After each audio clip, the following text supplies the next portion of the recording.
Hello, hello. Hopefully you can hear me okay. Sorry, I am in portrait. YouTube doesn't seem to like my landscape mode, so let me know. Yeah, can you check the audio? See if the audio is okay. If you can hear me, please comment down in the chat. Much appreciated. Welcome. I got to do this now so you can see me. Welcome. My hands, usually they're out here, but I got to put them in the center. We're going to do some live coaching today. I want to do these regularly in the future, much more regularly. Oh, turn landscape, she says. All right, let me check. All right. Is that... Let me know if that works okay. All right. Are we good? Okay, we're good. That's so weird. All right. So this is all getting the kinks out. Haven't really done the YouTube live before. I've done some Facebook lives before in our exclusive Facebook group. So hello to those of you who are here from their exclusive Facebook group or only members of the Outerloop family. So happy to have you guys here, and thanks for joining me here in the YouTube live. All right, oh, I can do this now. Okay, cool. So today we are going to do some live stuff. What I'll do is, the plan is to talk through some live stuff. I'm not sure where the camera is. Where am I looking? Am I looking into the lens? Tell me if I'm looking in the lens.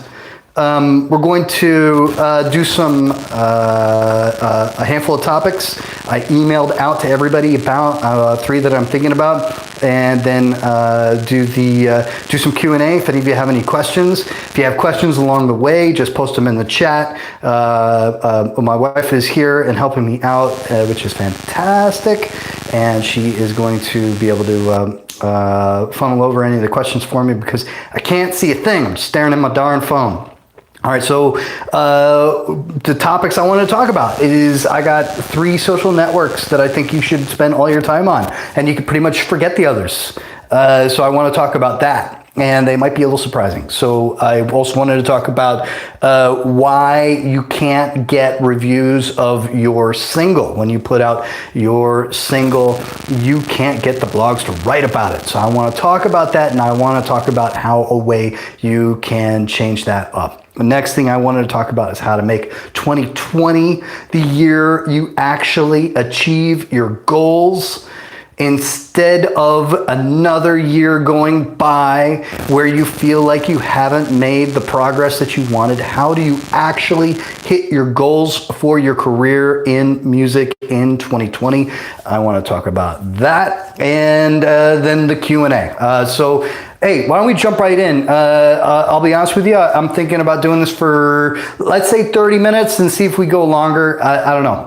We'll see what happens. The more questions we get, the better. Just hit me up as we go. All right, so why 3 social networks? Okay, this is the thing. I keep on reading and hearing from these gurus, I don't know what else to call them, on YouTube and the blogs and stuff. And they're talking about how, oh, you got to be on all the social networks. You got to do your Facebook. You got to do your Instagram. You got to do your, Twitter. You got to build huge audiences in all these places, right? And who has the time to do that?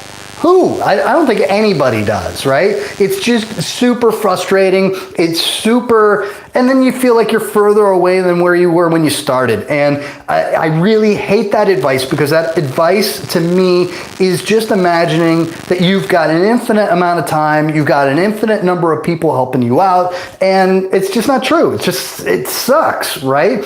And meanwhile, you make no progress. But if you can build an audience by just focusing on 3 social networks, just 3, right? And that can be a little challenging, especially when you're putting lots and lots of energy into these 3, especially the one I want to talk about and do so in some detail. When you do that, then you're going to grow those audiences. Instead of just treading water, you will grow if you put the energy into these 3 social networks. And I'm not saying forget about the others. In fact, I'm going to start there, right? You want a presence on every single social media that there is. You need a presence on all of them. Now, that doesn't mean that you're posting every day, that you're to all of them. It doesn't mean that you are constantly doing stuff on there. Not at all. It just means have a presence. Make sure that you hold your account and your name. If there is a tool like a Hootsuite or a TweetDeck or things like that where you can set it up so that when you post to one, it posts to a bunch of them. That's a great thing to do. I mean, there are even things that are like barely a social network that I would recommend trying to get a presence on. What's the Twitch, having a channel on Twitch that is yours. Highly recommended, like own it, right? Before somebody else owns it for you, then own it. And what also is kind of cool about these new social networks that pop up, when you can get in at the beginning and just be present. What happens is that people come to you because you're one of the few, right? You end up being a little fish in a little pond. But as that pond expands, and most of them don't, right? But those ponds that do expand, you will expand with it because you were early in. And now you end up being a big fish in a big pond. Now, this isn't as advantageous as it was, 10, 15 years ago when you had lots of social networks trying to kind of fight for who was going to be the big one. Now that competition's pretty much over. You've got your Facebook and your Instagram and your Twitter, and they own it, right? But it's still alive and kicking. I wouldn't be surprised if more and more people start getting into it. I signed up just this past week to be on the waiting list for some social network that one of the co-founders of Wikipedia is putting together, just for this reason. Who knows, right? Maybe it does grow into something, maybe not, but having a presence is important for multiple reasons. First, you own your brand on that social network, and second of all, you also will grow with it if that social network also grows. Additional thought on that was that my definition, this transitions to the first two of the three social networks I'm going to talk about you needing to have a presence on. And the definition of a social network kind of has to change a little bit, because I mentioned Twitch earlier. Twitch, people recognize and go, that's not a social network. It's a bunch of people streaming gamer videos and streaming their podcasts and stuff like that, right?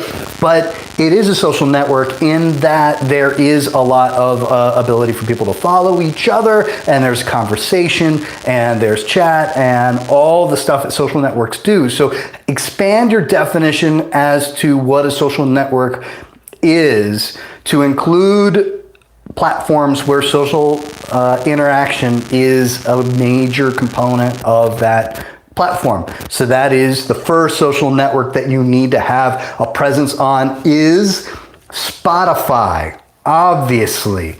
Now, why do I call Spotify a social network? It's for what I just talked about. There is the ability to follow people. There's ability to share stuff back and forth.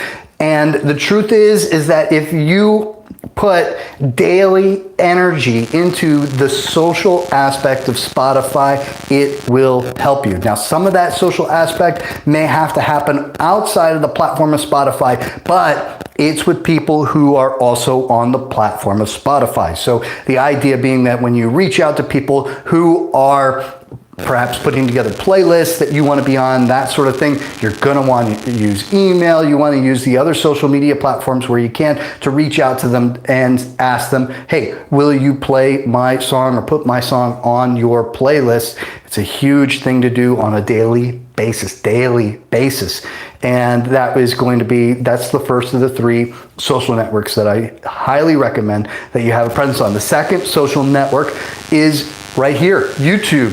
YouTube, huge. And let me come back to YouTube in a second because I want to talk about that into some depth. The third social network that you need to have that you need to work on daily is the social network that you choose.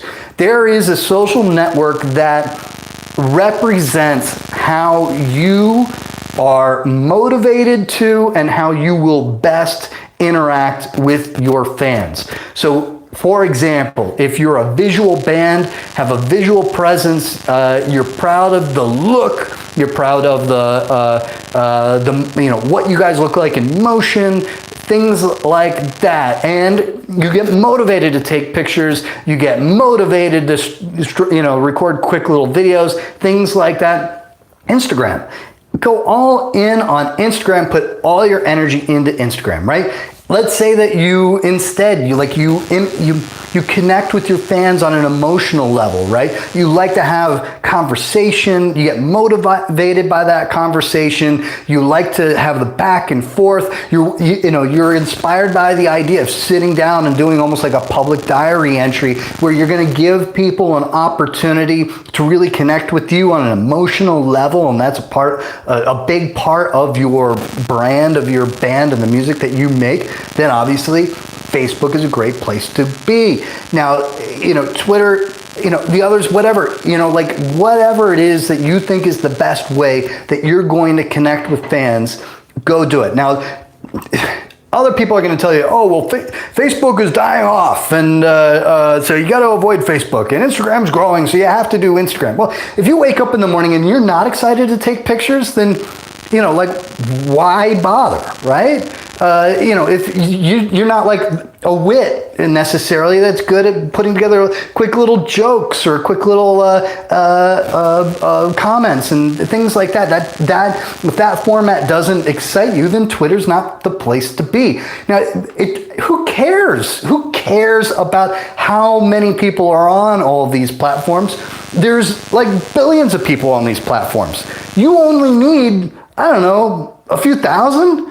Like, out of that entire huge platform, you only need a few thousand.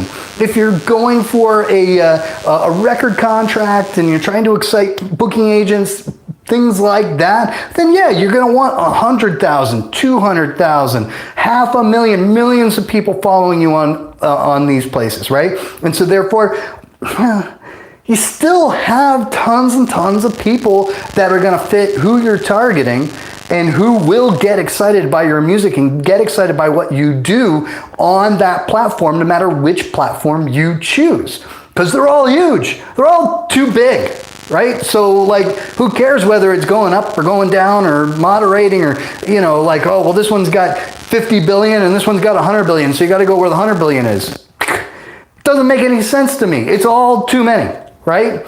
So you're never going to get to everybody on those social networks. You just need to get to a few thousand, or 100,000, or 500,000, right? Which, in terms of what we're talking about, that's not that many people. Maybe it ends up that you're going to kick the butt on Reddit, or you're going to kick the butt on Quora. Are those social networks? Sort of, right? If that's what gets you excited, that's where you should try to build that audience. Now, another reason why, so people would be like, oh no, but now I don't have a following on Facebook. What happens when the record label goes, well, yeah, all right, so you got 500,000 followers on Twitter, but nobody follows you on Facebook. You know what? Find the next label who will get excited to sign you because you got 500,000 people following you on Twitter, right? Because there will be. It's a lot of people who care. And that's all that the labels really, really want to see. Now, whether it happens on this platform or that platform, you know what? Sign me, get me somebody who's an expert at it to really kind of make it happen on that other platform that you get excited about. Now we're talking, right? That's the sort of thing that'll happen. But don't worry about needing to have a huge following on all of the social media networks because it's really hard to build. Focus on 3. Focus on Spotify, focus on the one of your choice, and then focus on YouTube. Now, why YouTube? Now, the reason that I love YouTube is because it's such an awesome opportunity to represent what you do in all ways. In all ways. It is extremely flexible. You can do short videos. You can do long videos. You can just post a message. I did that the other day for one of the first times. Just going out there like, hey, just letting you know this YouTube Live is coming up on Saturday, right? You can do a little post just like you would on Facebook or any of the others. Now, obviously, billions of people on YouTube. I think that if you can drive and treat YouTube more like a social network and less like it's just the place you put your music video, excuse me, it is going to impact the viewership that you get to that music video when you launch that music video. So rather than waiting for the music video, instead go for it, build the social media following, social media like following on YouTube, and eventually when you do that video, you're gonna have a much larger audience for it.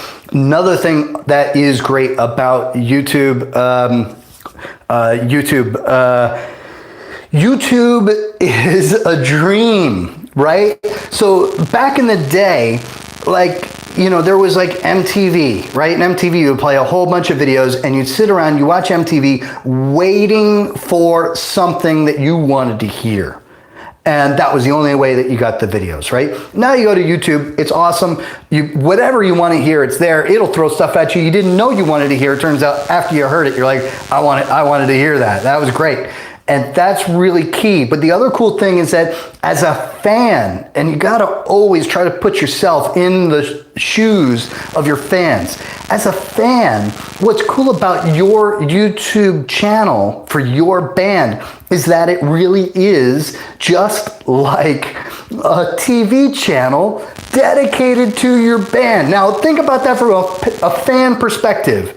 Right? Imagine sitting down in front of your TV, and instead of there being the, what I see the other day, it was like the Dallas Cowboy cheerleader channel and Dog the Bounty Hunter channel, right? Well, why isn't there a My Favorite Band channel? I want to see music videos. I want to see biopic, behind the scenes footage. I want to see a cooking show. I want everything, but I want it to be my favorite band, right? If you treat your YouTube channel like you're building a TV channel that is just dedicated to you and to your music, that is an awesome amount of power. And as a fan, that is going to just get me so much more excited about you and your band, right? I talk about this all the time, about the idea that you gotta, you know, in order to get a career in music that is sustained by the income that's provided by your fans, you really do need to start with those casual fans, and you need lots and lots and lots of casual fans. Then you bring them up to being big fans. Big fans spend a little bit of money, right? And they'll help. And then you got your super fans, right? And you gotta pull people up this ladder. And your YouTube channel is an awesome way to do just that, to bring them up from being casual fan to big fan to you know, your super awesome fan. Your super awesome fan is the one who's gonna like travel over, you know, fly into your hometown to see your release party. They're going to, when you put out your, like, you know, ultimate bundle, they're going to be the one who pre-orders that. You know, that's the sort of thing that you really, really want out of your fans, right? In order to get your career going. You got one fan who spends $500 a year. You've got 20 fans who spend $50 a year, and then you got, like, you know, 1,000 fans who don't spend much of anything. They just love to click the like button, right? The like button ain't going to pay your rent. It's those people above that will. And so you need to get some of these 1,000 people, you need more and more of them to pull them up the ladder. In my opinion, the best way to do that is a really kick-ass YouTube channel. So if you're focusing your energies on doing Spotify every day, on your chosen social media platform every day, and your YouTube channel every day, and think about your YouTube channel as if you are producing a channel on cable TV or satellite TV, however you want to put it, right? That's awesome. And if you start doing that now, there's a couple of reasons that's so cool, right? I went and saw Bohemian Rhapsody. What was that, like a year ago, 9 months ago, whatever? Like, how cool would it have been to if we actually had footage of behind the bar when the guys in Queen met Freddie Mercury, but that footage doesn't exist. But any day in the early part of your career, it's not just a moment that's going to pass if you've got your camera on and if you're recording it and keeping track of it and sticking it up on your YouTube channel. When you capture all that stuff, someday when you're packing arenas all over the world, your story can be put up on the Hollywood screen, and you're going to have the actual footage that you can turn over to, what's his name, Rami Malek or whatever his name, and go, this is exactly what it was like, man. This is what you got to act like. And that's just amazing amount of value that comes out of that. And as a fan, to be able to see you grow and get awesome in real time, it's nobody is doing it great. You should do it great. You should do it great. I want to see your cooking show. I want to see your learning how to ride a motorbike. You name it. I just want to see you in the backyard blowing stuff up if necessary, right? But if it's you and you're Ben and I'm a fan, I will become an even bigger fan the more time I spend on your YouTube channel going, this guy's awesome. So if you have any questions, hit that up in the chat. I'll be happy to answer you. That is the first one I want to talk about is your 3 social networks. Spotify, your chosen social network, and just be freaking awesome on YouTube. Okay, why you can't get reviews of your single. I'm just going to go real quickly through this because I think I went long on what I wanted to talk about with 3 social networks. You have to excuse me, you hear me talking fast. I get excited about this stuff. I get excited about helping you out, and and I'm passionate about that idea. You can't get reviews of a single. This is the funny thing, right? So in the music industry, we're all trying to cut costs, and we're all trying to find ways to make an impact, grow an audience, be awesome,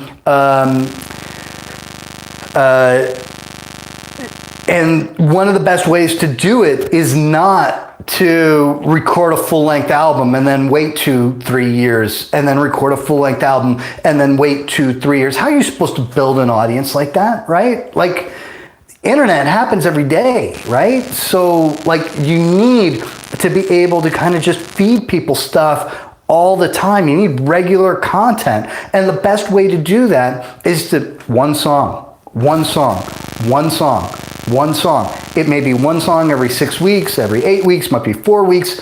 Sometimes that single is leading to your EP or full-length album release and trying to generate momentum and excitement and all that sort of thing. But one thing that I see happening in pop and hip-hop more and more often are people who will release singles one every month or 2 months or so for a year or 2 years, trying to build an audience, and then they get signed, and then they put all those songs out as a full-length album. You're going to see this happen more and more, and I am growing more and more interested in this idea as a pathway to building your career. I've done a bunch of videos already in 2019 about how I think that replacing the full-length album with the EP is absolutely key. But one of my thoughts for 2020 that I'm working on is this idea that don't even do the EP, build the audience song by song. Now, one of the impediments to that really working is the fact that the media is not catching up to what's happening in music from the artist perspective. Media is not, blogs will not do reviews of single songs. And it's my opinion that it's because they just hate change. And this is a major change in the way that the music works, right? I think some of them think, well, we're already doing reviews of full-length albums. Now we're going to do reviews of singles too. that's too much work, right? Okay, there's an argument for that. Personally, if I'm a digital marketing guy running a blog, thinking about how I'm going to score well on SEO, I'm thinking more and more about the idea of writing about a single, because that's going to drive traffic based on that those keywords and all that other digital marketing gobbledygook, right? So I think it's going to evolve and it's going to change, but it hasn't changed yet. It doesn't mean that the idea of releasing a single, and only focusing on singles is a bad idea. In fact, I think it might still be the best way. I think the blogs and all of them are just so, they don't provide the impact and the audiences that some of the other ways that you can do it. Some of them self-driven. What we just talked about, your social media activity, right? It's still a new and fresh idea, this idea of just releasing singles, but I'm seeing it happen more and more, and I really like it as a strategy towards building your career in the early days. You're able to keep your costs low. You're able to even like creatively try new and different things without people going, I'm done, right? But if you try to do something creative on a full length, like, the next 3 years are shot, and you probably lose fans along the way who are just like, well, no, I'm not down with what they're doing now. I'm out. But if you just put out a song trying to do something interesting, I think people are going to be more forgiving. They're going to go, yeah, not my cup of tea, but we'll see what happens on the next one, right? Or they might kind of go, this is the freaking greatest songs ever, and now you have an idea as to what you want to creatively do going forward that excites your fans. If that is a component of how you're thinking about composing, and will people react to this? I think a song-by-song strategy is a great way to do it. So how do you get people to the blogosphere, for example, to write about a song and do some sort of review, but when they won't, right? And the one and only, well, I'm going to say there's two ways, right? There's the one way where you tie the song to something newsworthy, right? So if you already have the attention of a blog and you've got a major lineup change, right? Keep that major lineup change under wraps. Don't tell anybody. Swear everyone to secrecy. And then boom, hit everybody with the lineup change, and here's the song. Now people are going to write about the song because it's tied to something major, a lineup change. Or another example would be a tour announcement. It could be, you could have, I hate to say it, but you could have a bunch of stuff in your pocket, songs in your pocket, just waiting for something newsworthy to kind of happen, you know, like it could be something terrible. Like we've got a bunch of gear stolen out of the car. We need to raise money. Here's our new single. Like, people will write about that. Now you're getting people writing about your single when they wouldn't before, because you're tying it to some sort of newsworthy item. Another thing that can do it, and this is a lot more challenging, is, and this is mostly with lyrics, is there something in the lyrics that is something that they will talk about? Is it something personal, perhaps, where you could tie to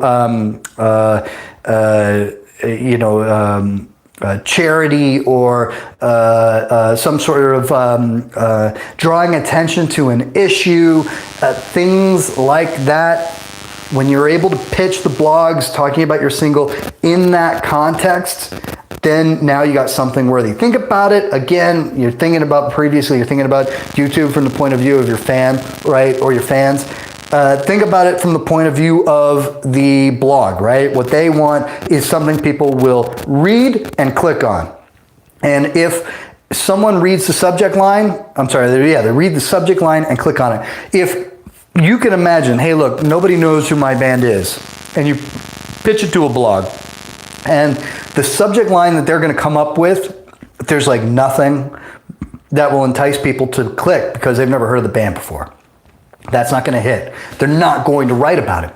But if you're able to put together a headline that makes people go, I got to read about that, and that might not necessarily be your band or be your single, but the moment that they click on it and read and you are entwined with that topic, now they are reading about you because they were interested in what you're entwined with. it's pretty powerful when it works, and it's pretty cool. I got to tell you, I've got a couple albums that I'm a huge fan of these albums. I didn't listen to these albums because I'd heard of the band before. I had listened to them because I had read something that went, yeah, that's something that I can relate to as another topic that the band or album was tied to, something passionate to me. And then when you go to the, when I read that, it's like I go, I got to hear this album. They're talking about the stuff that I'm thinking about. And then I listen to the album and I go, oh, there's one album in particular I'm thinking of. I call it my Sgt. Pepper's, right? I'll tell you what it is. Please, when we're done, go listen to Quiet Company. That's the name of the band. They've got an album called, oh boy, why is that vanishing from my head right now? It's the greatest. We Are All Where We Belong. And they've got some great stuff since. This album is my Sgt. Pepper's. Just every single song talks to me. Like, it's one of the few songs. It sounds stupid to say I nearly forgot the name of the frickin' album, but I think I know like every word on every song on that album. And yeah, so the same thing can happen for you. And thanks for the comment. I'm glad you like that advice. I love it. Can I tell you something crazy? And this might take a minute, right? But back in the day, way back in the day, when I was a touring musician myself, in between tours, I was going to college and I was working. One of the jobs that I had was in this gift store, right? And in the gift store, they used to sell like Disney crap and all that sort of thing, and it was the Beanie Baby craze.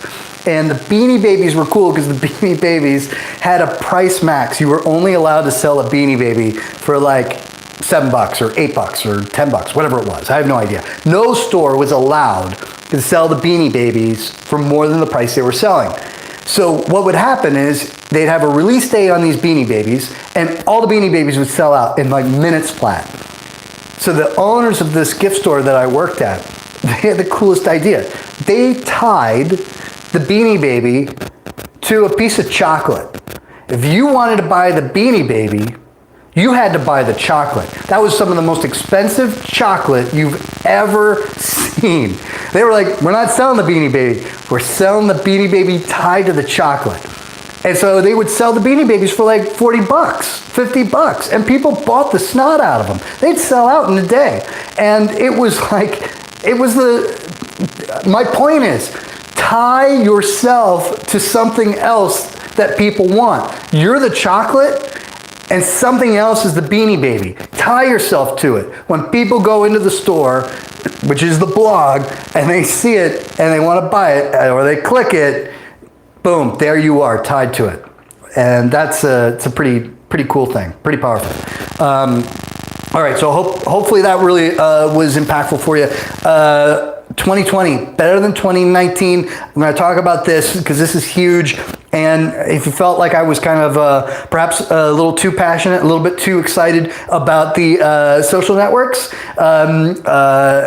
you ain't seen nothing yet. All right, so 2019, right? We're coming to an end. And 2019 was, for some of us, it was a kick-ass year. For some of us, it was meh.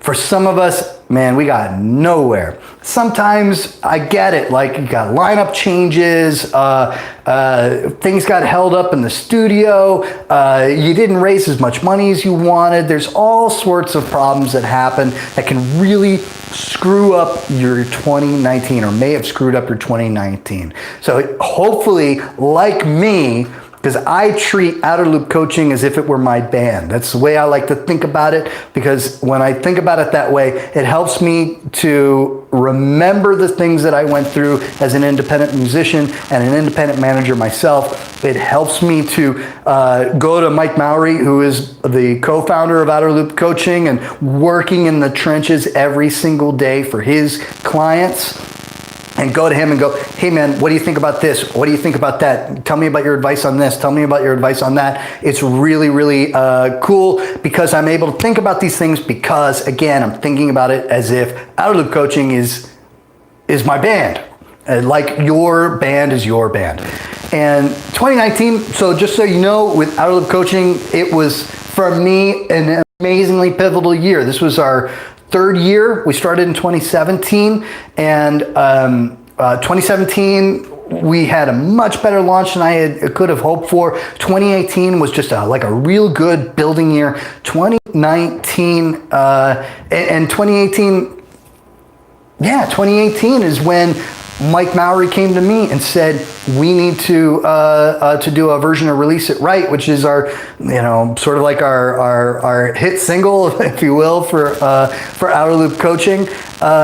So he said, we got to do a version of it for Ice Nine Kills, the Silver Scream. This release just exploded, and the career has just exploded. And let's get into the trenches and try to figure out how and document everything that the band did in order to get this release to happen the way it did. And so we did, and we built Release It Right. Ice Nine Kills came out. Let's see, we put it out in the market in late 2019, sold it, 2018, and then sold it full on in 2019, and it was great. It was so great. And we only sold it for 7 days.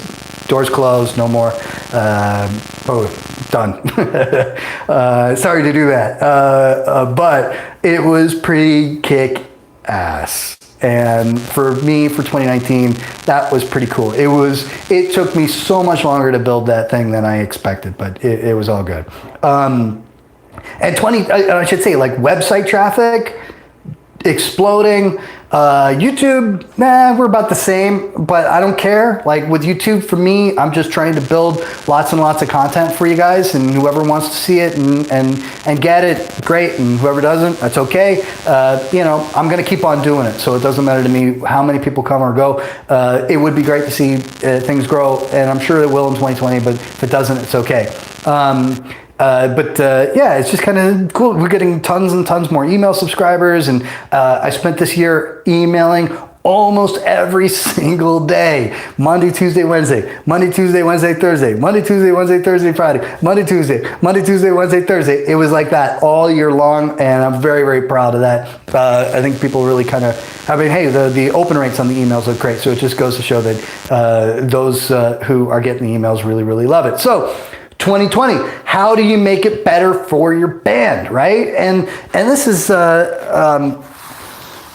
the first thing that we sold at Outerloop Coaching was a course called 60 Days to Signable. And it was great. Mike Mowery taught it. He and I would work out the outlines and worked out exactly what the whole thing was going to be. And people loved it. So we were really excited.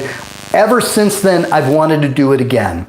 And when I combined the idea of 60 Days to Signable with what happened with Release It Right, the Silver Scream Edition, I thought we can build a frickin' awesome version of 60 Days to Signable for 2020.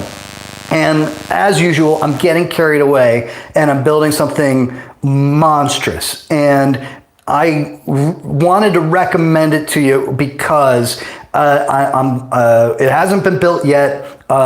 We've got early days still on how exactly it's going to go, but it's getting much, much more clear. And we're going to launch this. My goal is to have it up and ready for you guys in early February, but I'm taking pre-orders on 60 Days to Signable now up until midnight on Monday. Today is Saturday, the 23rd, I think, or so of November. I'm not sure what date it is. And it's going to come off sale on Monday at midnight, but I wanted to offer it to you because I got a super, super low price for anybody who pre-orders it, and then, it'll be much more expensive for folks. I think I'm projecting it'll be $150 more in January when it goes on sale for everybody once it's been built. But to give you an idea of what it's going to be, so the plan is it's not going to be 2 months, which is what 2017 was, because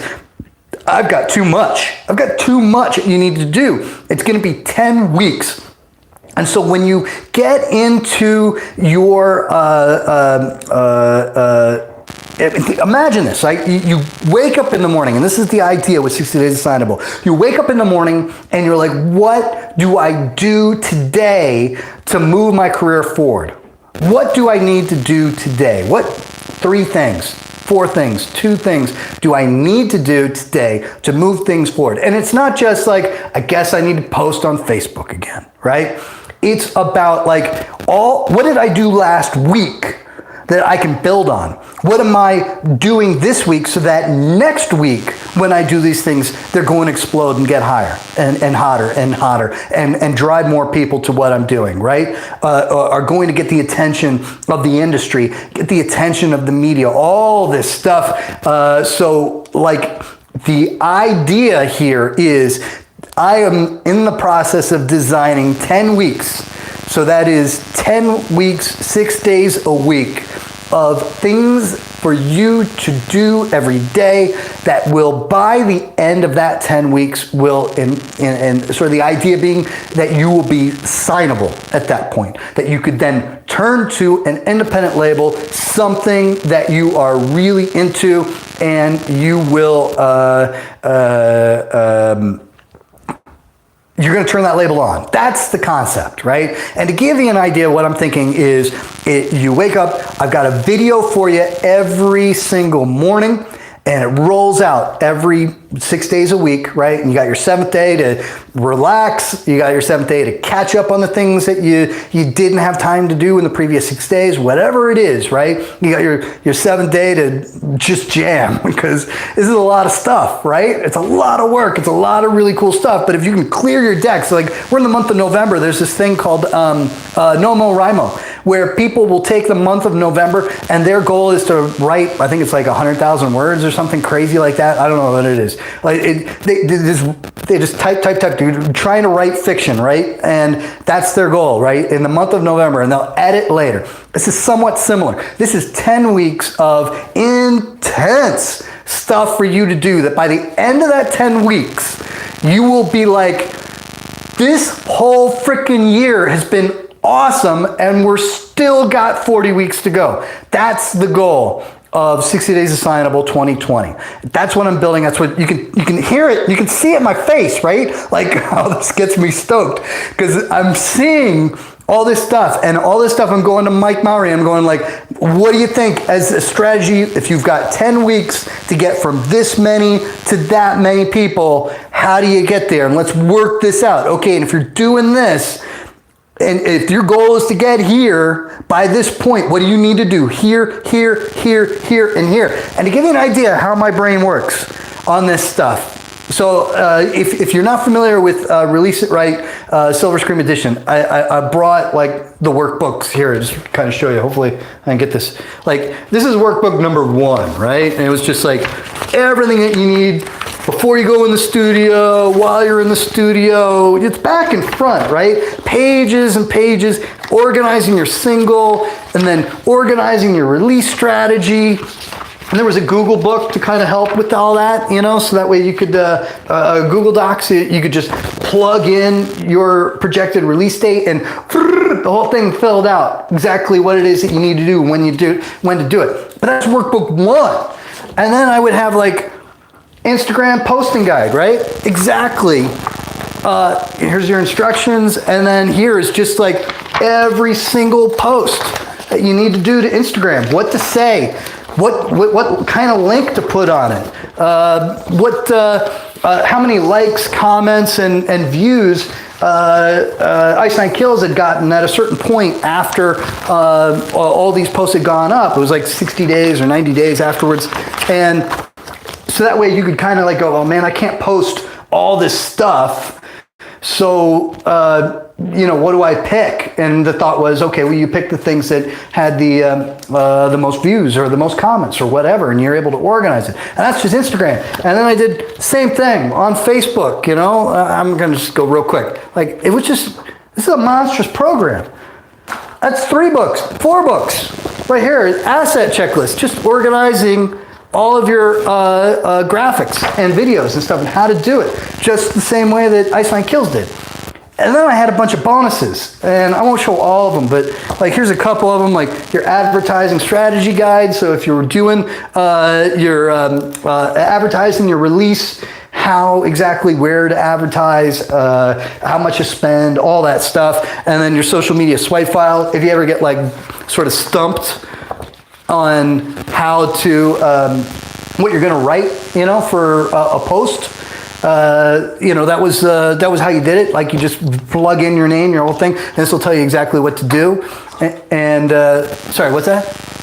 Okay, and so that was 60 Days Assignable, iSign Kills Edition, right? Like freaking boatload of books, whole thing. I'm really proud of it. You can't tell. I still love it.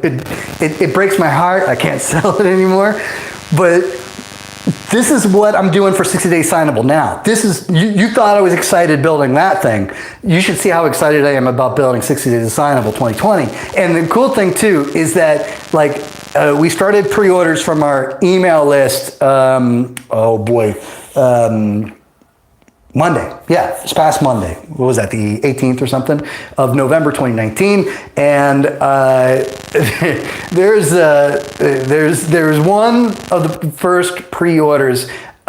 We had actually two of the first pre-orders.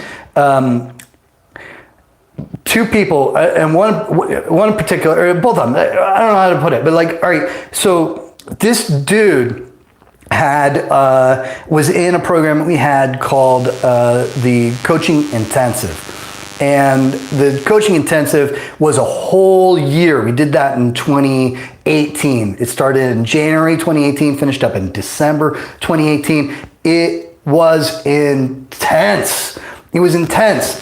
So if you can imagine the Coaching Intensive, I'm trying to like shrink it down now for 60 Days Assignable in many ways. Like a lot of the elements of that course are in this. But my point is that there was a dude in the intensive, and two in particular, who like just worked it all year. He had a pretty freaking awesome 2018 when you go from like, and this was on him, it wasn't me, right? It's on him. The dude got the information and then worked his ass off all year. I think there was like one time he was like, man, I had to take a trip, taking a couple days off, whatever, we're going to see my dad, something like that. The dude was working it on the trip, and freaking awesome year. And he was one of the first pre-orders, and you know, like I still smile about it because, you know, every time I've thought like maybe there's going to be too much in 60 Days Assignable 2020, maybe this is going to be too intense, maybe there's going to be too much to do, I'm thinking of him, because this guy wakes up now every morning and goes, what do I do for my band? What do I do for my career? How do I make it awesome?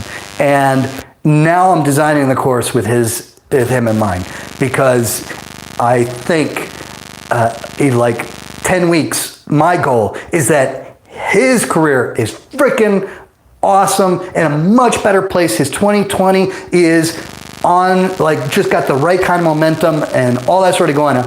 So if you're like him and you're the kind of dude who, or gal who wakes up in the morning and you're like, I need to do something for my band today because my 2020 needs to be better than 2019, and you're just like this guy, then this program's for you. So anyway, outerloop.group/60 days. And that'll take you to where you can pre-order 60 Days Assignable 2020. Now you can either go 60DAYS or 60 Days XIXTYDAYS. Either one, that'll take you there. You can pre-order. I'd love to have you there. It's gonna be a really freaking awesome program. It's like I said, you think this is pretty cool. I'm gonna just like kick the butt. Sorry, Luke, what you said? If you start your own indie label, does that make you less signable?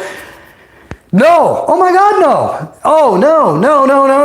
You start your own indie label, do your whole thing. You should absolutely do that, because what you're going to do is it does two things that really turn labels on. First thing is it lets them know that you're the type of person who's going to work their ass off for your career. Indie labels, I remember, all right, so I used to work in management myself, and we had two clients, and we went to a label that still exists today. It was my boss and this is my first pitch session to jobs, and the band was like, no, we got it pretty good here at home. Why would we do that? They were like, we put out the album, that was the whole goal.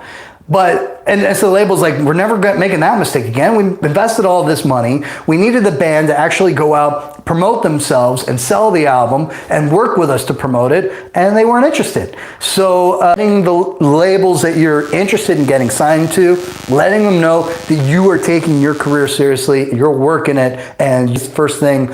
Second thing, like if you have to release your music independently, and the labels totally understand that, so it's all good. Oh boy, having trouble with connecting. Sorry, I'm seeing people drop here. Not sure what might be causing that, but let me see here. Sorry, we glitched on the internet. Can you repeat that section? And okay. One question up. All right, I'll repeat myself on that. So, long story short, when you have your own label, it alerts the labels that are that you're interested in getting signed to. It alerts them that you are somebody who is working your ass off for your career, and you understand it. Some labels might proceed with caution because now you know what it takes, and you know the difference between a label that is working your career and a label that's not. But any label, in my opinion, that has pause for a band that has their own label doing it and thinks that that's going to put too much pressure on them is not the place that you want to be anyway. So all good. Once again, outerloop.group/60 days, 60days, or SIXTYDAYS, either way. Outerloop.group/60 days. That's the program we got coming up. And that doors closed midnight on Monday. I went like a lot longer than I thought I was going to. So, right. Let me see here if I can see a question from earlier. Sorry, excuse my finger here at the camera. Luke, how are you? Thanks for being here, man. What are your thoughts on being in a music hub city that doesn't support your genre or is not? This is sort of a funny thing. Like I think that a lot of bands will be in a city that is great for their genre, and there are lots of bands in that market, and their complaint will be, oh, it's too crowded, man. We can't make any headway because it's too crowded. And then other bands will be like, well, I'm in a city that nobody listens to this stuff, and there are no other bands doing what I'm doing, and that's why I didn't succeed. And, maybe both of them are right. Maybe it's good to be in a market where it's kind of in the middle. I don't know. Or maybe one of them is wrong. You do have a challenge when you're in a city that doesn't embrace your genre. If it's a big enough population, though, you need to find those people. And the internet is really, really cool for that. You can really target and micro-target through things like Facebook ads and really find those people. And think about it, if you are a fan of the genre that your band is making in a city, you're thinking the same thing. Oh, it's a bummer. I live somewhere where nobody else likes what I like, right? But when they discover you, they are going to be devoted to you. So you will have a challenge. Getting gigs is going to be a huge challenge.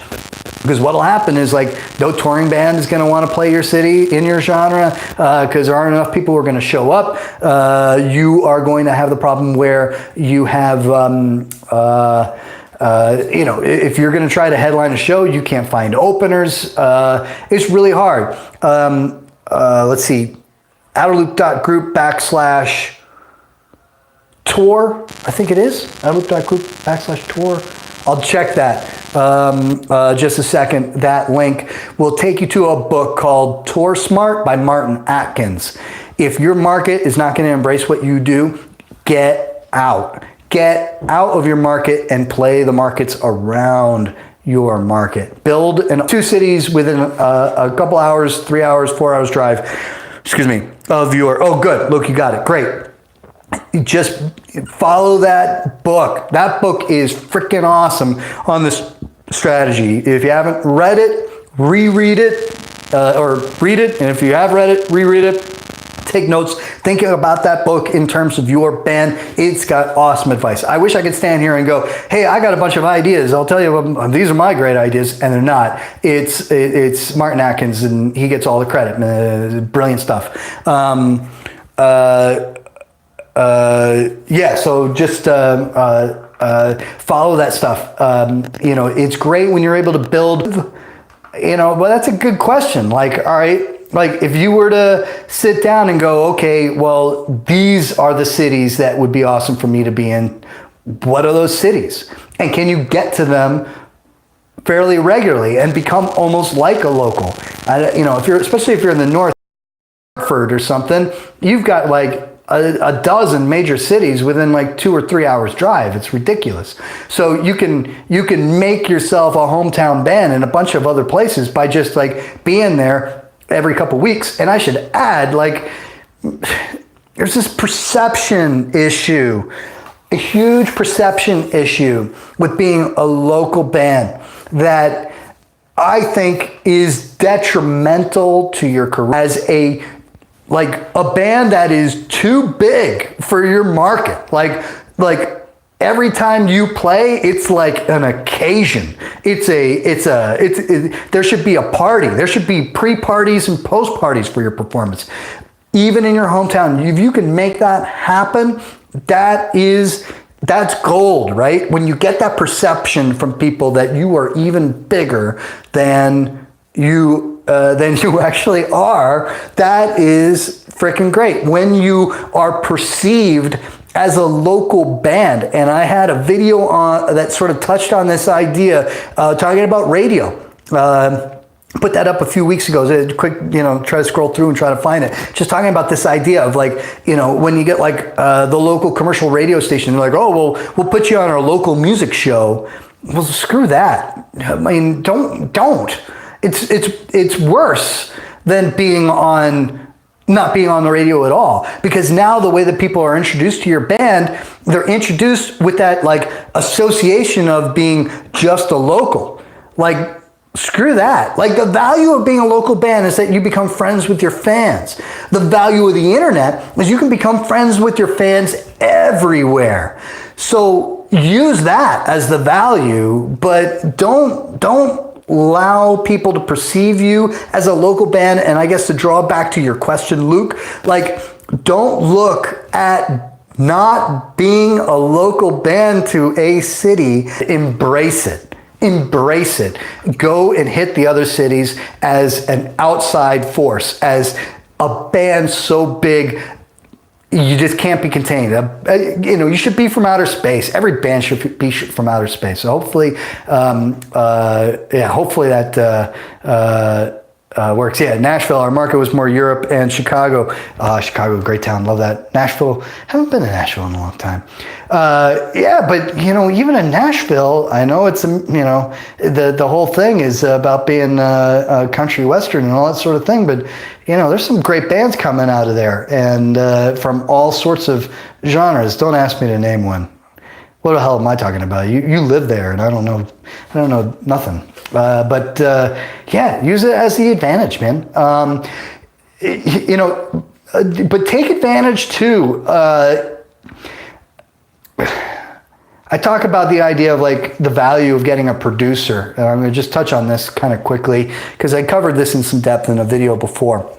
If you haven't seen it before, and to recap, the idea is that the way that bands normally do it is that they write and they record and they produce all their stuff themselves early in their career, and then their career gets up, and they're still doing it themselves, and then they get signed, get an audience. Now the label's like, well, now we're going to invest in a producer, and they're going to help you, all that stuff. And I think that model should be flipped. I think that bands early in their career, rather than spending money on another stack of amps, more drums, top of the food chain equipment, instead of spending money on recording a double album, that nobody's going to hear, spend the money on producer early in the career who will teach you how to craft a great song, a song that will turn audiences on, who will work with you to write awesome songs that will get the attention of audiences, get the attention of labels, get the attention of the industry. Work with a producer who will be in the studio with you to make sure that your recording sound is awesome as they possibly can. And learn from them. And then later on, when you got money, can be like, I don't need a producer. I learned everything I need to know. How awesome is that? Right? And you might be right if you paid enough attention. Now you've got a sound. Now you've got a methodology to your songs that you know your fans appreciate. You've got your habits and just all the exploration's kind of like it's done, right? And now it's like you just need to be you and just be more and more awesome as you. No producer can come in and tell you how to be a better you. I mean, yeah, there's some producers out there who will help, find a new shade and a new way to do things, but the value of that is minimal when you already know how to craft an awesome song and how to get awesome recordings and all that stuff, right? And so if early, really super awesome value that you can get from a producer. So highly recommend it. Now, all that to bring back to the idea, you're in the city of Nashville, and there are a ton of great producers. And, now they might not be necessarily for your genre, but depending on your sound and all that stuff, I am of the belief, at least, that at its core, song is a song. And genres are just ways of reinterpreting the basics, right, of that song. And if you can find a producer, an open-minded producer, a producer who you hear something in what that producer is doing that you go, I would like to apply that. I think I could apply that. We're thinking about this stuff out of the box now. When you can find that producer in Nashville, you can work with them early in your career, and you can get your sound, get your song crafts, maybe even have a touch of Nashville in whatever it is that you do, right? That could be key. That could be awesome, and you could have gold sitting in them their hills, and you can find it, and it may not sound genre-wise like what it is that you sound like or want to sound like, but at the foundation, the idea of great songcraft, you're in. There's gold in their hills. Now, I add another thing to it. Another advantage to using a producer outside your genre, especially when you're early in your career, is that when you're able to find a sound or something that sets you apart from everybody else in your genre, that is going to get people's attention, that is going to get people excited, and that is going to be just nothing but good for your career. Now, as an artist, I don't know. I can't speak to that, right? Maybe you as an artist, you're like, man, I just want to sound like everybody else in my genre. Okay, maybe that's cool. But I would think, as an artist, if I were an artist, and thank goodness those days are done for me for the sake of humanity, because as a creative, I would think that you want to add something to your genre that people haven't heard before. Not just your voice, but like something even more intrinsic, more fundamental than that, a new idea. You have to come to your genre with a new idea. And if you don't have one, that's okay. Find a producer that you can work with who might be able to find that idea with you. Not for you, with you. Because this is your career. This is the songs you produce, the songs that you record, the songs that you put out there. 20 years from now, you may still be chained to that song. 40 years from now, you might be chained to that song. Guess what about that producer? Is he chained to that song? Hell no, he's at a dinner party going, you won't believe what paid for that chandelier. It's the song I did 30 years ago. that's the only thing I changed them to that song, right? You're the one out on stage who has to play it. So don't do anything that a producer suggests that to you, you go, man, I don't want to live with that, because you will. So, yeah, so it's a combination of advice there, man. Like, you know, try to think about your hometown as an advantage, despite the fact that you think that it's not necessarily a plus for your genre. You are in a music hub with a lot of world-class talent for songcraft that can bring something new to your music that could be a plus for you do goth folk or you know, yeah, industrial polka, I don't know, but whatever it is that you do, like, there's a new idea that you can bring to it, and it's your idea, or it is a new idea that you can produce with a producer, and that could be freaking awesome, especially when it comes from a thank you. Unless you guys got a leftover question, hit it up quick, because I'm going to start doing the wrap-up thing. Be happy to answer it. If you hit me, you know I'm always here. Outerloopcoaching.com.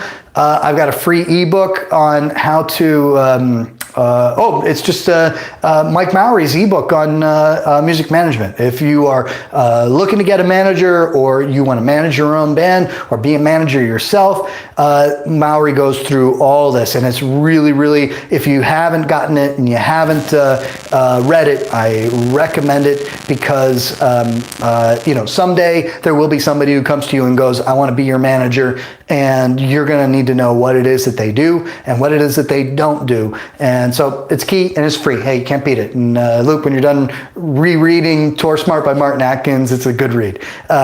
Also, yeah, and when you do that, you get on my email list. I send you emails every freaking day. Please consider making 20 Flash 60 days, 60days. Yeah, that pre-orders end Monday at midnight. If you get on my email list, if it's not right for you right now, it's quite cool. It's quite okay. We'll have that available in January for the public. It's just going to be, frankly, a lot more expensive. Thank you, Luke. Thank you, everybody, for coming. And I will see you guys next time. Hopefully, you enjoyed this, and I can do this again. I definitely got to spend more time getting my camera set up. That's for darn sure, man. What a boring ass background. Yeah, so rocking. And I'll see you guys next time.